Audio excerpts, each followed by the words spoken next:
today. I mean, Germany's, but I made my chicken a bit because that was spicy and then ate it.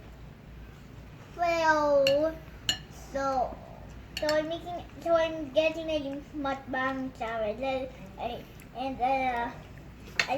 and they have my pop and there is a fish and You have mukbang challenge? Are you doing the mukbang challenge? yes. Okay, And let's show them the food you're eating in your mukbang challenge. You have what? Pansit?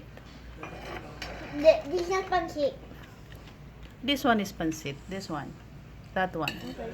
And then the chow fan. I think it's yang chow, not chow fan.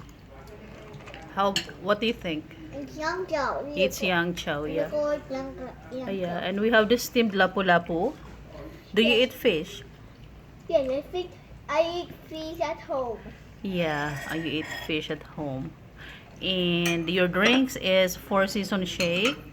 Yes, And and water. of course. And you have this pork spare ribs. Do you like pork spare ribs? Yes, I watched them before. How about now? I still watch them.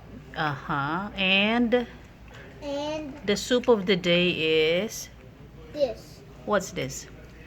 That's pumpkin soup. You call them pumpkin soup and a little bit of shrimp. Oh yeah, have you tried it? Yes, I tried it. Do you like it? Yes. Well, I was yesterday. Well, that's all for today now. Say bye-bye. Bye. And have a good day, everyone. You have a good day, everyone. And remember to And be remember to be safe and and happy. Happy. Bye-bye. and don't forget to like and subscribe.